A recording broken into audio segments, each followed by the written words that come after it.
Bayangkan sebuah gereja tua yang tenang tiba-tiba dikepung ratusan orang yang marah, menuntut penutupan dan kehancurannya. Di tengah ancaman dan kebencian yang membara, para jemaat yang sederhana ini justru memilih berlutut, bukan melawan dengan kekerasan. Tapi siapa sangka, saat manusia sudah tak berdaya, Tuhan sendiri turun tangan dengan cara yang mengejutkan. Gereja itu terangkat dari tanah di depan mata semua orang. Peristiwa ajaib itu viral, mengguncang hati banyak orang, mengubah para pembenci menjadi saudara, dan membongkar kebusukan di balik serangan itu. Ini bukan sekadar kisah keajaiban, tapi kisah iman sejati yang bertahan ketika dunia mengancam. Saksikan kisah yang akan menggugah hati dan iman Anda. Di tengah-tengah pemukiman padat yang hiruk-pikuk, berdiri sebuah gereja tua dengan dinding kusam dan atap berlumut yang hampir roboh. Meski bangunannya sederhana dan usang, gereja itu menjadi tempat perlindungan rohani bagi puluhan orang yang mencari penguatan iman di tengah tekanan hidup. Jemaat gereja itu terdiri dari orang-orang sederhana, pedagang kaki lima, buruh harian, ibu rumah tangga, serta anak-anak yatim yang ditampung gereja. Suara lonceng kecil yang berbunyi setiap minggu pagi menandai dimulainya ibadah yang penuh damai, mengisi sudut-sudut kampung dengan nyanyian syukur yang lirih namun tulus. Pendeta Samuel, seorang pria paruh baya berambut memutih, memimpin gereja itu dengan ketulusan hati. Ia bukan pendeta yang mencari popularitas atau kekayaan, melainkan seorang hamba Tuhan yang rela hidup sederhana demi menjaga kawanan domba kecil yang Tuhan percayakan padanya. Setiap kali berkhotbah, Samuel tidak hanya menyampaikan firman, tetapi juga membagikan pengalamannya melewati banyak kesulitan hidup, sehingga jemaat merasa dikuatkan dan dimengerti.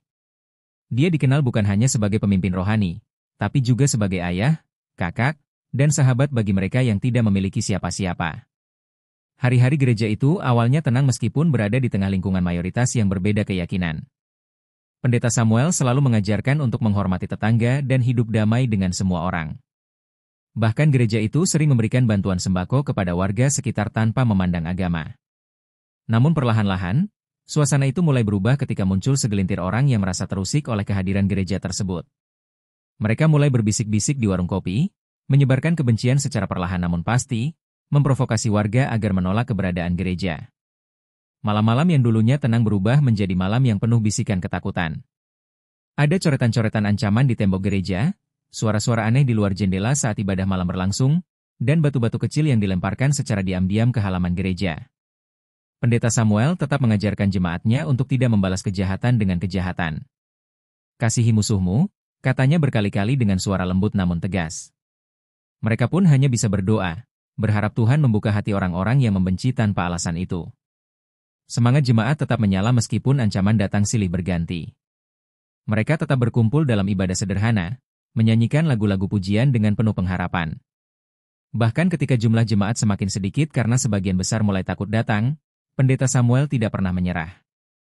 Ia terus mengunjungi rumah-rumah jemaat, memberikan penguatan secara pribadi, dan meyakinkan mereka bahwa Tuhan tidak akan meninggalkan mereka sendirian menghadapi badai ini. Namun ketegangan mulai mencapai puncaknya ketika sekelompok orang yang mengatasnamakan ormas mulai muncul di sekitar gereja. Mereka berdiri dengan wajah garang, membawa spanduk-spanduk penolakan, serta meneriakkan slogan-slogan yang menusuk hati. Pendeta Samuel yang melihat pemandangan itu hanya bisa menarik napas panjang dan kembali masuk ke gereja untuk berdoa.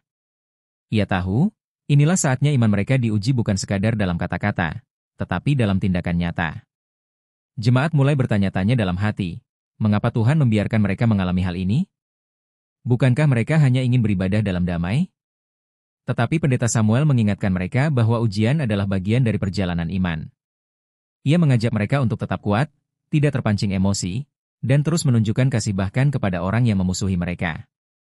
Jangan balas kejahatan dengan kejahatan, karena Tuhan kita adalah Tuhan kasih, ucapnya sambil menahan air mata.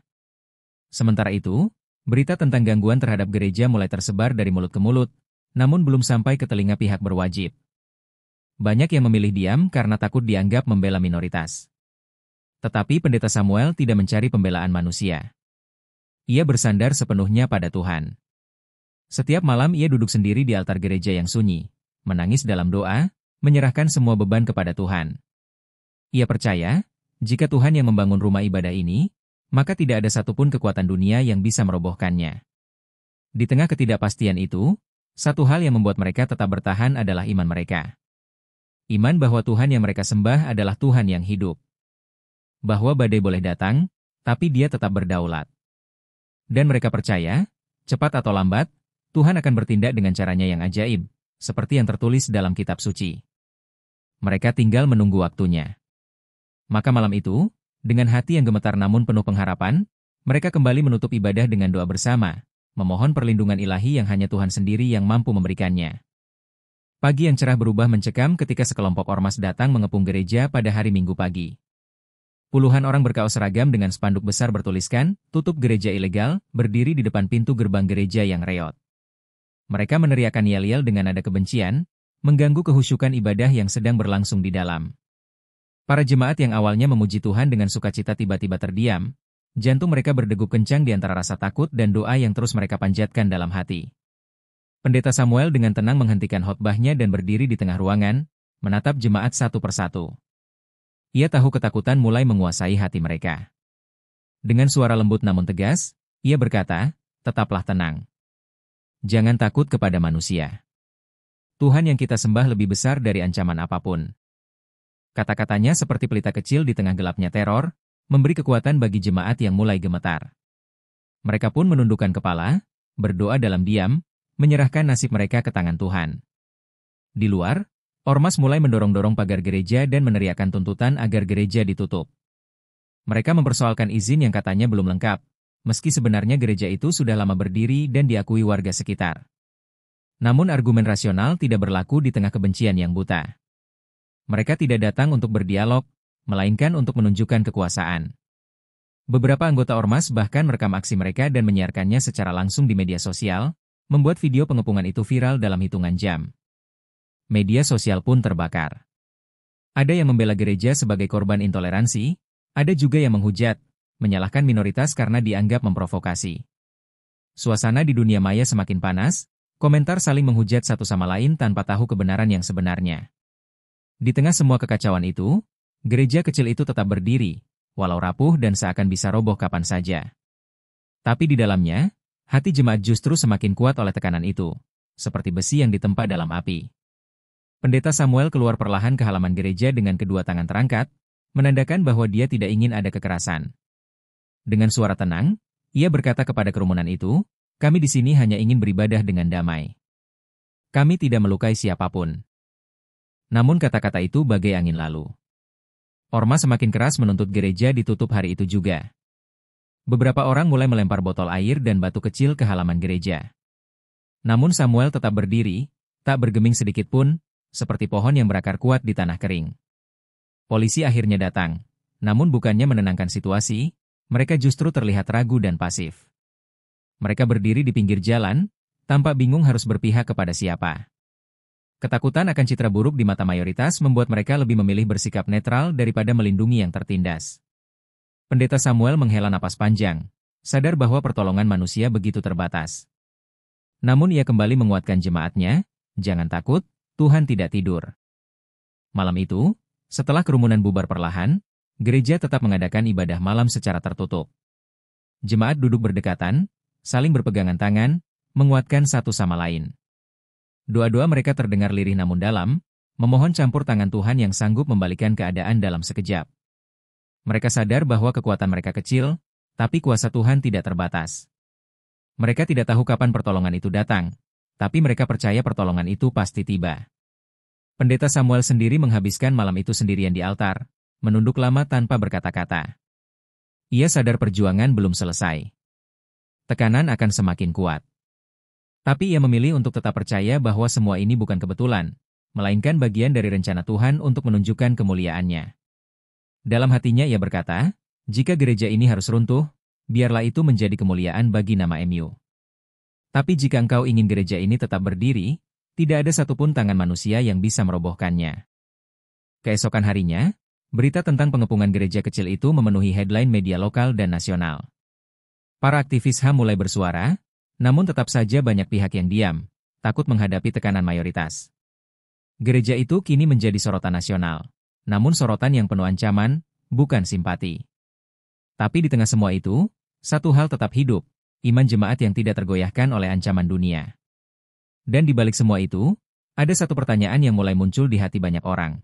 Apakah Tuhan akan turun tangan secara nyata? Apakah gereja tua yang rapuh itu akan bertahan? Ataukah ia akan hancur di hadapan masa yang beringas?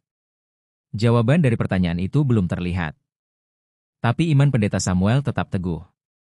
Dia percaya, ketika manusia tidak bisa lagi berbuat apa-apa, di sanalah Tuhan mulai bekerja dengan caranya yang ajaib. Hari itu, pengepungan kembali terjadi dengan jumlah massa yang lebih besar dan lebih beringas. Mereka tidak hanya membawa spanduk, tetapi juga alat pengeras suara yang menggelegar, memaksa suasana gereja yang damai berubah menjadi ladang tekanan psikologis. Jemaat yang sedang berkumpul dalam doa tidak dapat menyembunyikan kegelisahan mereka. Namun pendeta Samuel berdiri tegak di depan altar, memimpin mereka dalam doa syafaat yang dalam, meminta pertolongan dari Tuhan yang hidup. Ia berkata dengan suara bergetar, "Jika Engkau tidak menolong kami hari ini, siapa lagi yang bisa? Tunjukkan kuasa-Mu, ya Tuhan." Di tengah kekacauan itu, mendung tiba-tiba datang menggulung langit yang sebelumnya cerah. Angin kencang bertiup dari arah yang tak biasa, membuat spanduk-spanduk ormas bergetar hebat dan beberapa roboh diterbangkan angin. Orang-orang yang sedang meneriakkan kebencian mulai saling pandang dalam kebingungan, tak percaya dengan perubahan cuaca yang begitu mendadak. Suara guntur menggelegar keras seakan-akan langit sendiri sedang marah melihat ketidakadilan yang terjadi di bumi. Dan di saat itulah, sesuatu yang mustahil terjadi di depan mata mereka. Gereja tua itu perlahan-lahan tampak bergetar dan terangkat beberapa sentimeter dari tanah. Orang-orang yang menyaksikan langsung terpaku, mulut mereka ternganga tak mampu berkata-kata. Sebagian besar lari terbirit-birit meninggalkan tempat itu karena ketakutan, meyakini bahwa ini adalah tanda murka Tuhan yang nyata. Mereka yang sebelumnya begitu lantang mencaci, kini hanya mampu gemetar di sudut jalan. Di dalam gereja, jemaat juga tak kuasa menahan air mata mereka. Mereka berpelukan sambil menangis haru, menyadari bahwa mereka baru saja menyaksikan mujizat secara langsung. Pendeta Samuel sendiri terjatuh berlutut di lantai, menangis terseduh-seduh sambil mengangkat tangan ke langit, memuji kebesaran Tuhan. Gereja itu memang tidak terbang tinggi ke langit, tetapi kenyataan bahwa bangunan tua itu terangkat dari tanah sudah cukup membuat siapapun tertegun dan sadar bahwa ini bukan pekerjaan manusia. Video gereja yang terangkat itu dengan cepat tersebar di media sosial, menjadi viral dalam hitungan menit. Orang-orang mulai memperdebatkan kebenaran peristiwa itu, ada yang menyebutnya editan, ada yang bilang itu hoaks, tapi banyak juga yang percaya bahwa Tuhan benar-benar sedang menunjukkan kuasanya. Media-media besar mulai meliput, dan para netizen dari seluruh dunia mulai memperhatikan gereja kecil yang sebelumnya tidak dikenal ini. Tuhan sedang mengubah sesuatu yang kecil menjadi besar. Beberapa orang yang sebelumnya membenci, mulai diam-diam mencari tahu tentang gereja itu. Ada yang menghubungi pendeta Samuel secara pribadi untuk meminta penjelasan. Namun Samuel tidak menganggap dirinya sebagai orang hebat. Dengan rendah hati ia berkata, "Kami hanya hamba yang lemah. Ini semua bukan tentang kami, tapi tentang Tuhan yang kami sembah." Dia ingin menunjukkan kepada dunia bahwa kasih lebih kuat dari kebencian. Pihak kepolisian yang awalnya gamang mulai berubah sikap. Mereka kini aktif menjaga gereja, memastikan tidak ada lagi kerumunan yang menyerang.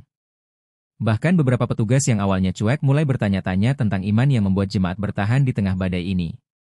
Sebuah perubahan kecil mulai terasa, seakan-akan Tuhan tidak hanya menggerakkan gereja, tetapi juga hati manusia yang tadinya beku oleh kebencian. Namun pendeta Samuel tetap waspada. Ia tahu bahwa mujizat bukanlah akhir dari perjuangan. Justru setelah mujizat, tantangan baru biasanya datang lebih besar. Ia terus mengingatkan jemaat untuk tidak berbangga diri, tetapi tetap rendah hati dan setia dalam doa. Jangan sampai kita terpikat oleh mujizat, tapi lupa kepada Tuhan yang memberi mujizat, katanya dengan suara lembut. Di luar sana, masih ada kelompok-kelompok yang menolak percaya. Mereka menganggap kejadian itu sebagai trik atau kebetulan belaka. Beberapa bahkan merencanakan serangan lanjutan untuk membuktikan bahwa gereja itu tidak kebal terhadap ancaman manusia. Tetapi pendeta Samuel dan jemaat tidak gentar. Mereka percaya, jika Tuhan sudah sekali turun tangan, Dia tidak akan meninggalkan mereka begitu saja. Malam itu, gereja kembali mengadakan ibadah syukur. Dengan lilin-lilin kecil yang menyala di tangan mereka, jemaat menyanyikan lagu pujian yang menggetarkan hati siapapun yang mendengarnya. Mereka sadar bahwa hidup mereka mungkin masih akan terus diuji, tetapi mereka juga tahu satu hal yang pasti, Tuhan hidup, dan Dia peduli pada umatnya. Gereja yang tadinya kecil dan tak dikenal, kini menjadi saksi nyata kuasa Tuhan yang tak terbantahkan. Keajaiban gereja yang terangkat memang mengguncang hati banyak orang, tetapi tidak semua pihak tersentuh oleh kuasa Tuhan. Beberapa pemimpin ormas yang marah karena kehilangan muka di depan umum, mulai menyusun rencana baru untuk menjatuhkan gereja itu. Mereka merasa dipermalukan, seolah-olah kuasa mereka direndahkan oleh sesuatu yang tidak bisa mereka kendalikan. Mereka pun merancang serangan balik yang lebih terstruktur, tidak hanya dengan kekerasan fisik, tetapi juga dengan propaganda dan fitnah yang lebih berbahaya. Fitnah mulai disebarkan melalui media sosial dan selebaran-selebaran liar di kampung sekitar. Mereka menuduh gereja menggunakan ilmu hitam, mengatakan bahwa gereja itu memanggil roh-roh gaib untuk menakuti warga.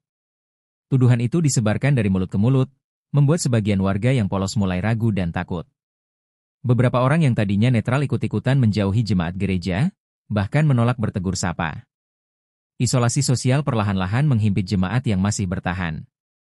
Tidak cukup sampai di situ, beberapa anggota jemaat mulai menjadi sasaran kekerasan fisik. Ada yang dilempar batu ketika sedang menuju pasar, ada yang ditolak saat berjualan, bahkan ada yang dipukul di gang sempit tanpa alasan. Semua itu membuat suasana semakin mencekam. Pendeta Samuel melihat luka-luka di tubuh jemaatnya, tetapi ia tetap mengajarkan mereka untuk tidak membalas dendam. Ia berkata dengan tegas, balaslah kejahatan dengan kebaikan. Biarkan kasih menjadi senjata kita. Di tengah tekanan itu, Pendeta Samuel terus mengajak jemaatnya untuk berdoa bagi para pelaku kekerasan. Hal ini sulit, sangat sulit. Beberapa jemaat menangis karena batin mereka memberontak ingin membalas, namun mereka sadar bahwa Tuhan memanggil mereka untuk hidup berbeda. Setiap malam mereka berkumpul dalam ibadah keluarga, menangis bersama, memohon kekuatan untuk bertahan di tengah badai. Bagi mereka, iman bukan sekadar kata-kata, tapi pilihan hidup yang penuh pengorbanan. Di luar dugaan, keajaiban mulai bekerja secara perlahan di balik layar.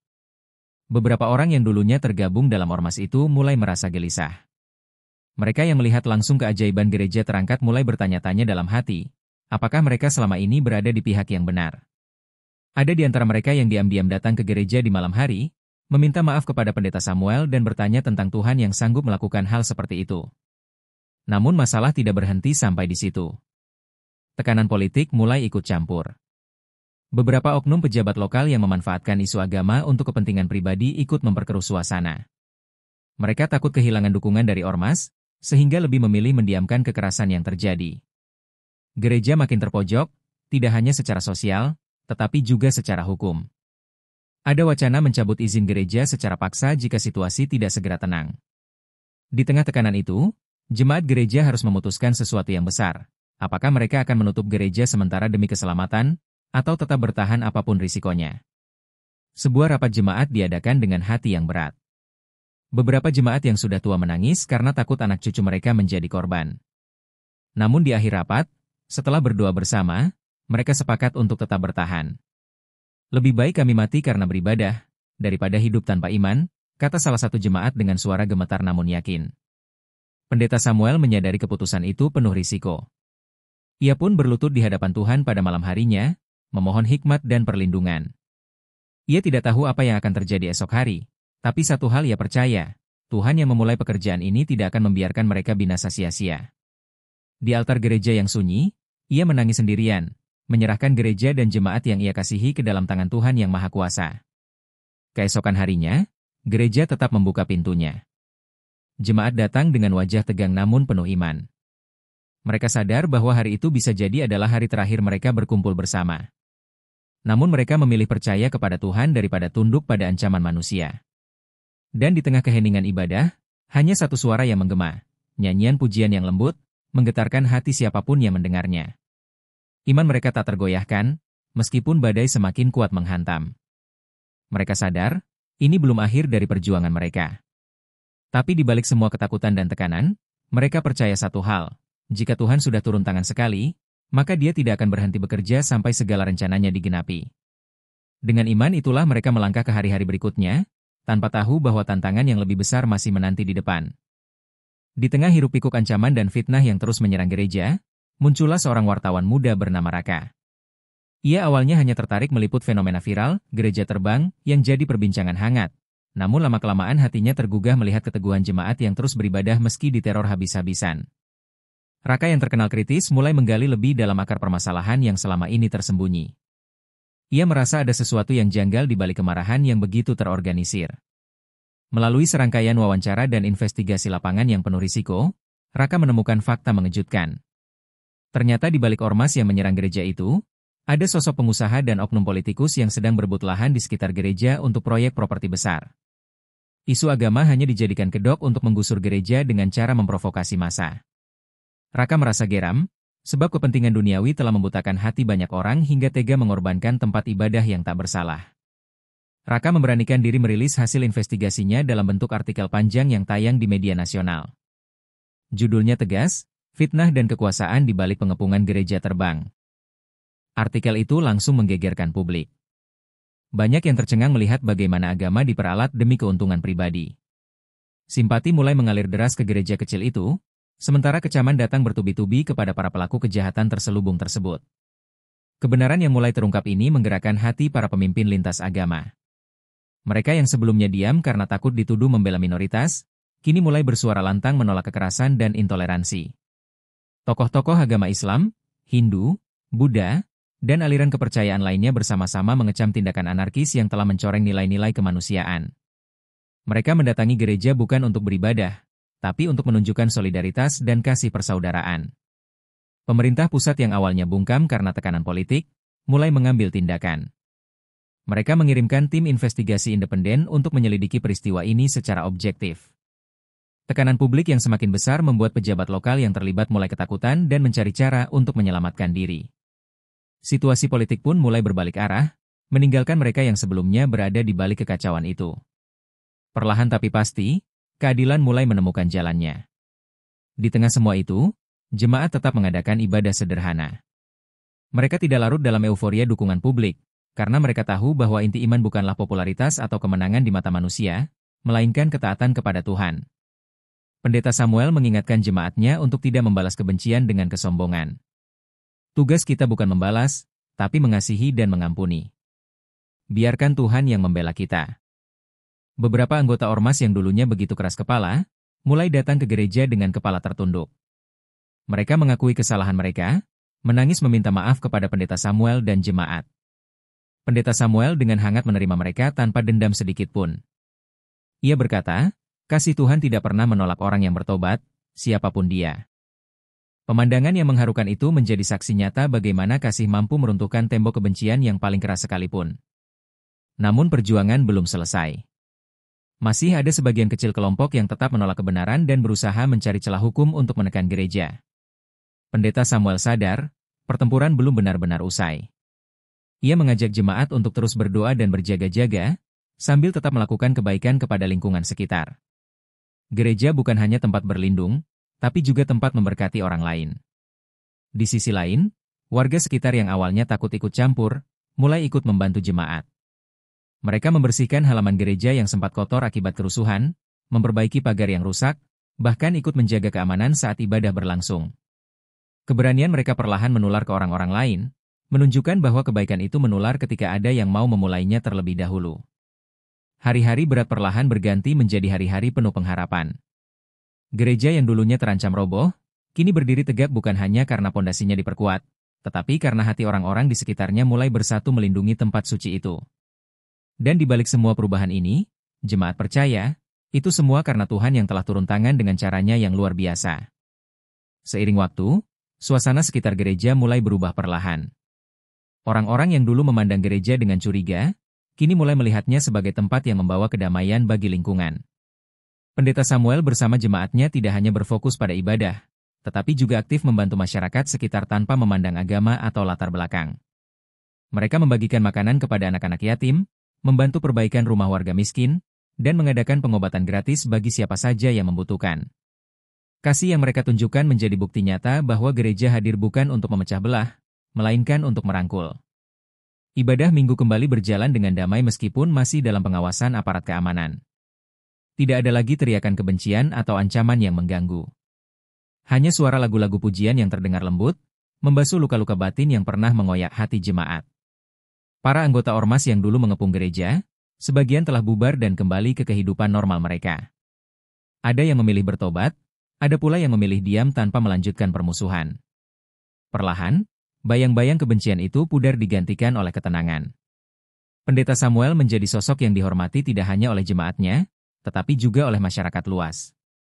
Ia tidak membalas fitnah dengan kata-kata kasar, melainkan dengan tindakan kasih yang nyata. Ia hadir di tengah masyarakat bukan sebagai pemimpin agama yang eksklusif, tetapi sebagai pelayan yang rendah hati. Wartawan yang dulu meliput kisah gereja terbang kini sering mengutip kata-katanya dalam berbagai forum motivasi. Kasih adalah satu-satunya kekuatan yang sanggup memadamkan api kebencian, demikian kata-katanya yang menjadi viral di media sosial. Banyak orang dari luar kota, bahkan luar negeri, datang berkunjung ke gereja itu. Mereka tidak sekadar ingin melihat gereja yang pernah terbang, tetapi ingin merasakan sendiri suasana damai yang tercipta di sana. Beberapa dari mereka mengaku menemukan kembali harapan yang hilang dalam hidup mereka setelah menyaksikan bagaimana iman bisa bertahan di tengah badai. Gereja yang dulu dipandang sebelah mata, kini menjadi simbol kekuatan rohani yang menginspirasi banyak orang. Dialog lintas agama mulai terbangun di kota itu. Tokoh-tokoh agama duduk bersama dalam forum diskusi, membicarakan bagaimana menciptakan kerukunan yang sejati, bukan sekadar slogan kosong. Mereka belajar dari kisah gereja kecil itu bahwa perbedaan keyakinan tidak harus berujung pada kebencian. Justru dalam perbedaan itu mereka bisa saling melengkapi, saling menjaga, dan saling mengasihi sebagai sesama manusia ciptaan Tuhan. Program-program sosial gereja pun diperluas. Mereka membuka sekolah gratis bagi anak-anak miskin tanpa membedakan latar belakang agama. Mereka membuka pelatihan kerja untuk pemuda pengangguran, memberikan modal usaha kecil-kecilan bagi ibu-ibu rumah tangga, serta membentuk kelompok tani mandiri untuk warga kampung sekitar. Gereja bukan lagi sekadar tempat ibadah, tetapi pusat pelayanan kasih yang nyata bagi siapa saja yang membutuhkan. Masyarakat yang dulu bersikap pasif, kini ikut serta menjaga keamanan gereja. Mereka sadar bahwa perdamaian adalah tanggung jawab bersama, bukan hanya milik satu golongan. Di setiap perayaan besar gereja, warga sekitar turut membantu menjaga parkiran, menyiapkan konsumsi, bahkan membantu membersihkan gereja setelah acara selesai. Suasana yang dulu penuh ketegangan, kini berubah menjadi keakraban yang hangat. Pendeta Samuel terus mengingatkan jemaatnya agar tetap rendah hati di tengah semua perubahan baik ini. Jangan kita terbuai oleh pujian manusia, katanya dalam salah satu khotbahnya. Ingat, kita berdiri bukan karena kuatnya kita, tapi karena kasih karunia Tuhan. Kata-katanya itu menjadi pengingat agar gereja tidak jatuh dalam kesombongan rohani, melainkan terus menjadi terang bagi lingkungan sekitar. Namun mereka tetap sadar bahwa kedamaian ini bukan berarti masalah sudah selesai sepenuhnya. Ujian akan selalu ada dalam kehidupan orang beriman. Tapi kini mereka sudah belajar satu hal. Jika mereka terus mengandalkan Tuhan dan hidup dalam kasih, badai apapun yang datang tidak akan menghancurkan mereka. Karena pondasi gereja itu bukan pada batu bata dan semen, tetapi pada iman yang kokoh di dalam Tuhan. Dan begitulah, gereja yang dulu hampir roboh oleh kebencian, kini berdiri tegak bukan karena kekuatan temboknya, melainkan karena hati-hati yang bersatu dalam iman, kasih, dan pengharapan. Kisah mereka menjadi saksi hidup bahwa Tuhan masih bekerja dalam dunia ini, dengan cara yang kadang tak terduga namun selalu indah pada waktunya. Di suatu minggu pagi yang damai, Pendeta Samuel berdiri di mimbar kecil gereja yang sederhana itu. Wajahnya memancarkan ketenangan yang dalam. Ia memandang jemaat yang kini bertambah banyak, bukan lagi hanya wajah-wajah lama, tapi juga orang-orang baru yang dulu pernah memusuhi gereja. Dengan suara lembut, ia berkata, "Saudara-saudari, gereja ini berdiri bukan karena kuatnya tembok, melainkan karena iman kita yang tidak goyah di tengah badai." Kata-kata itu disambut dengan anggukan penuh haru dari semua yang hadir, yang telah menyaksikan sendiri bagaimana Tuhan memelihara mereka. Pendeta Samuel menegaskan kepada jemaatnya bahwa mujizat terbesar bukanlah saat gereja itu terangkat beberapa sentimeter dari tanah, tetapi ketika hati manusia yang keras berubah menjadi lembut, ketika kebencian luluh oleh kasih, dan ketika pengampunan diberikan kepada mereka yang pernah menyakiti. Gereja yang sejati bukan bangunan fisik, melainkan komunitas orang-orang yang hidup dalam kasih Kristus. Itulah yang menjadi kekuatan sejati gereja, bukan jumlah jemaat atau megahnya gedung. Kehidupan jemaat kini dipenuhi dengan semangat pelayanan yang tidak pernah padam. Mereka menganggap gereja bukan hanya tempat untuk beribadah seminggu sekali, tetapi pusat kehidupan rohani dan sosial mereka sehari-hari. Anak-anak muda yang dulu takut tampil, kini berani memimpin kegiatan sosial. Para ibu yang dahulu hanya diam di rumah, kini aktif mengajar anak-anak jalanan membaca dan menulis. Para pria yang dulunya hanya bersembunyi dalam ketakutan, kini berdiri di depan sebagai pelayan masyarakat. Di balik semua kegiatan itu, Pendeta Samuel terus mengingatkan mereka untuk tidak terlena dengan perubahan situasi. Ia tahu ujian bisa datang kapan saja, dalam bentuk yang berbeda. Kadang bukan dalam bentuk serangan fisik, tetapi dalam bentuk kesombongan rohani yang halus merayap. Ia mengajarkan jemaatnya untuk terus rendah hati, mengandalkan Tuhan dalam setiap langkah mereka.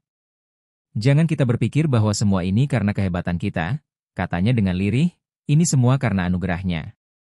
Kota yang dulunya penuh ketegangan agama, kini menjadi kota yang lebih ramah dan terbuka. Forum-forum lintas agama rutin diadakan, dan gereja menjadi salah satu pelopor dialog antar umat beragama. Mereka tidak berusaha mengubah keyakinan orang lain, tetapi mengajak untuk saling menghargai dan hidup berdampingan dalam damai. Kehadiran gereja di tengah masyarakat kini membawa ketenangan, bukan lagi kegaduhan.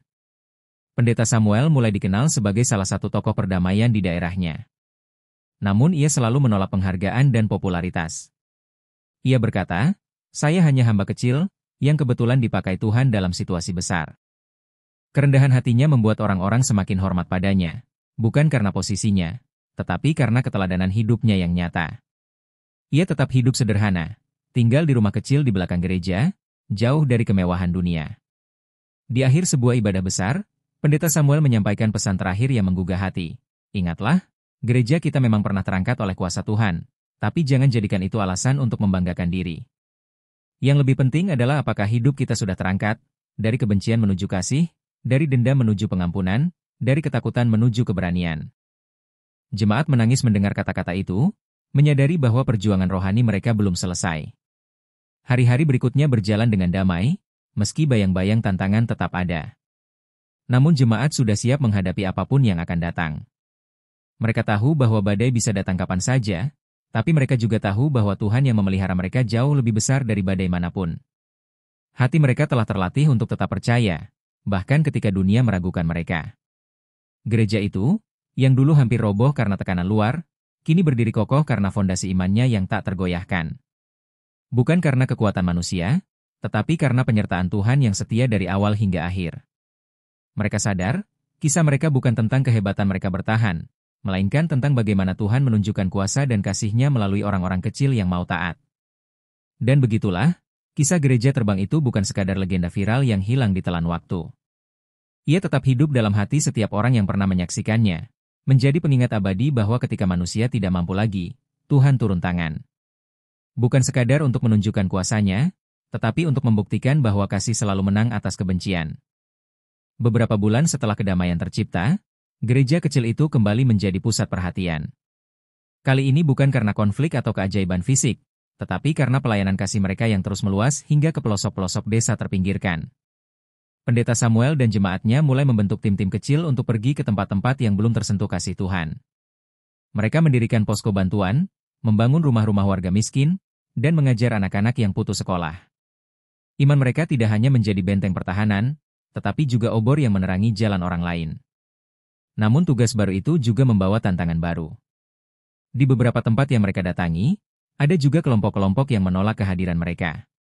Tuduhan lama kembali dihembuskan, bahwa mereka ingin mengubah keyakinan orang lain secara paksa.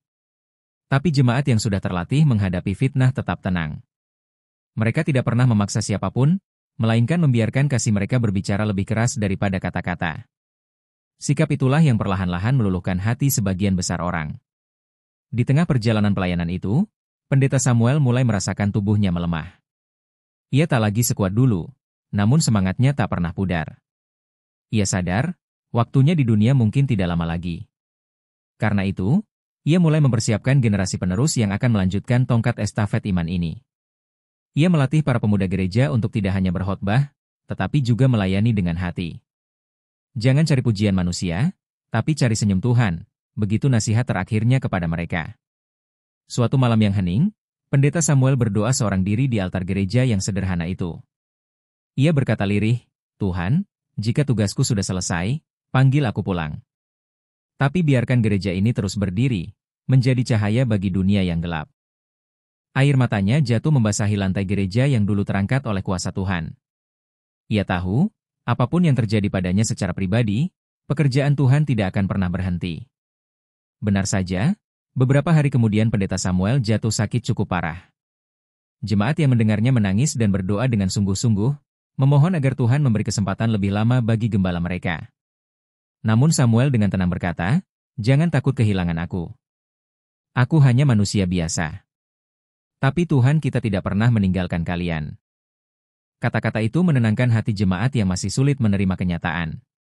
Pada suatu pagi yang damai, Pendeta Samuel menghembuskan napas terakhirnya dengan senyum di wajahnya. Ia pergi dengan tenang, meninggalkan warisan iman yang jauh lebih berharga daripada harta duniawi. Kepergiannya mengguncang hati banyak orang, bukan hanya jemaat gereja, tapi juga masyarakat yang pernah merasakan kasihnya. Upacara perpisahan diadakan dengan sederhana namun penuh makna, dihadiri oleh lintas agama yang datang memberikan penghormatan terakhir.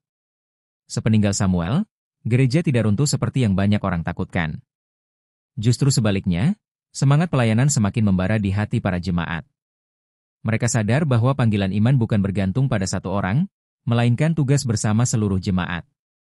Para pemuda yang dilatih Samuel kini berdiri menggantikan posisinya, melanjutkan perjuangan kasih yang telah ia mulai.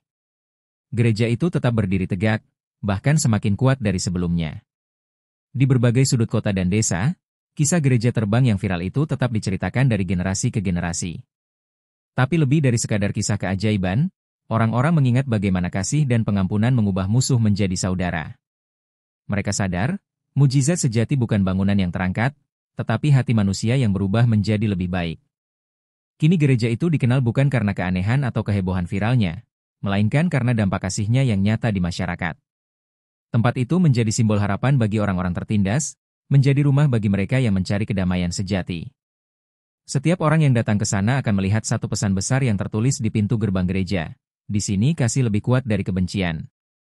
Dan begitulah, kisah gereja terbang yang dikepung ormas selalu dibela oleh Tuhan sendiri, tidak berakhir di sana. Kisah itu menjadi awal dari perjalanan iman yang terus hidup, mengingatkan semua orang bahwa sekalipun dunia menolak dan membenci, Tuhan tetap berkuasa, dan kasih-Nya akan terus menang sampai akhir zaman.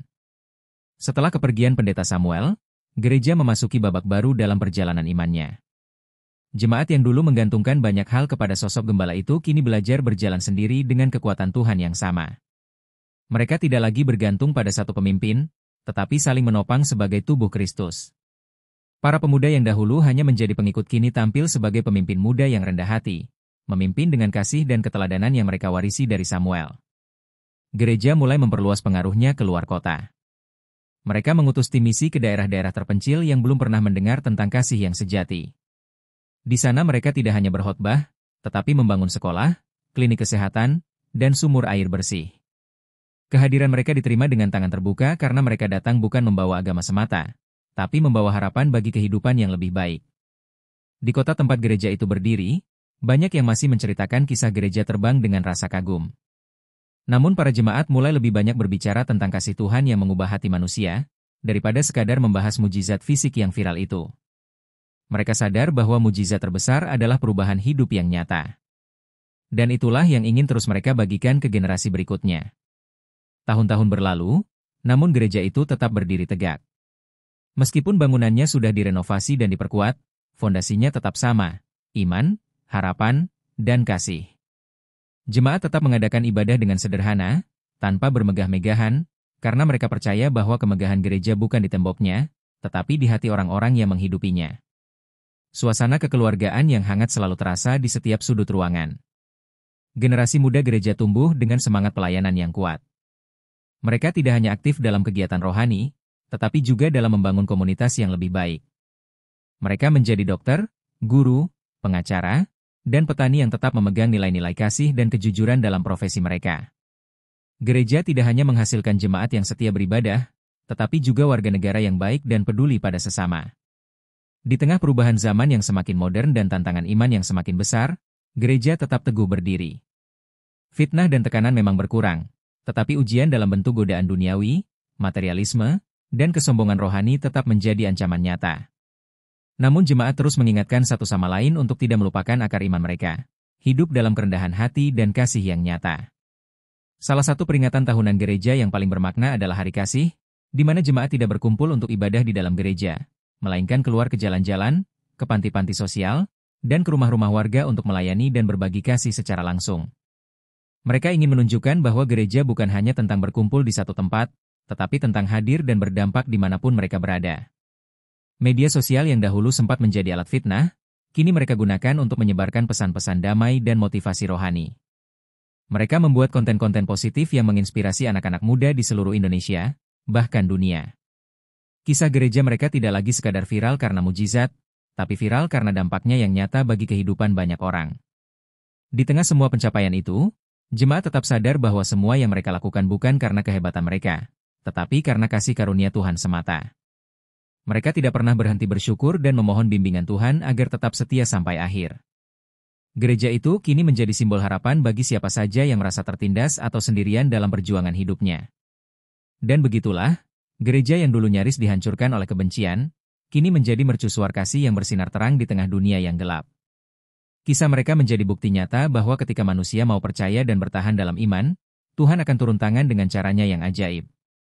Bukan hanya untuk menyelamatkan satu bangunan, tetapi untuk menyelamatkan hati-hati yang mau hidup dalam kebenaran.